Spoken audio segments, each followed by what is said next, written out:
بہن کی شادی کو 2 سال ہو گئے، ایک بیٹا بھی ہے۔ شادی میں جہیز دینے کے باوجود دوسرے جہیز کی ڈیمانڈ کی وجہ سے اس نے میری بہن کو 1 مہینہ پہلے 1 طلاق بھیجی، جس آپ کو بہرحال اگر 1 طلاق ہے نا جی تو وہ رجوع ہو سکتا ہے، باقی پہلا جہیز لینا بھی حرام ہے اور مزید مانگنا بھی حرام ہے۔ یہ جو مطالبہ کرتے ہیں شادی والے دولہے والے کہ ہم اب تب لڑکی سے رشتہ کریں گے جب ہمیں جہیز میں گاڑی دیں، فرج دیں، مکان دیں، فلاں دیں، یہ بالکل حرام ہے۔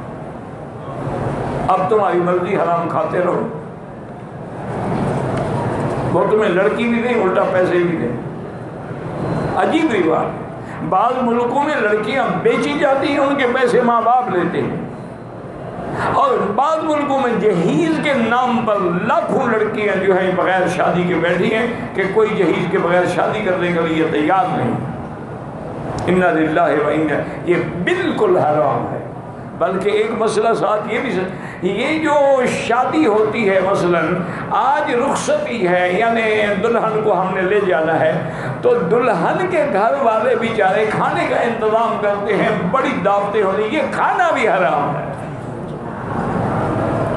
دلہن کے گھر سے کیا کھانا؟ کھانا تو ولیمے کا سنت ہے جو دلہا کرے گا۔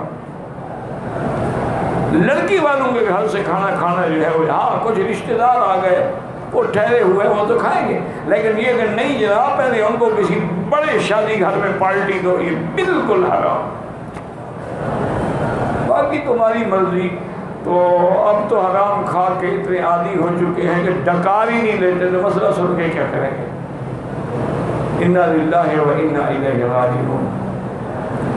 وہ ایک مثال ہے، اللہ عالم سچی ہے جھوٹی ہے، ایک بکرا گم ہو گیا تو راستے میں ایک مولوی صاحب جو انہیں پکڑ کے کھڑے ہو گئے اور اعلان کرتے رہے یہ کس کا بکرا ہے، آ کے لے جائے۔ ایک تھانے دار گزرا وہاں سے، اور اس نے کہا مولوی صاحب کب تک کھڑے رہو گے؟ یہ مجھے دے دو، اگر اس کو آپ کھائیں گے نا تو آپ کو پیٹ میں درد کرے گا۔ ہمارے اندر بہت اجڑ کھڑے ہیں حرام کے، یہ بھی وہاں جا کے خوش رہے گا۔ تو اب یہ ہے کہ چونکہ لوگ اتنی حرام کے عادی ہو چکے ہیں، نعوذ باللہ بڑے بڑے اچھے گھرانے بھی یہی کا مطالبہ کرتے ہیں۔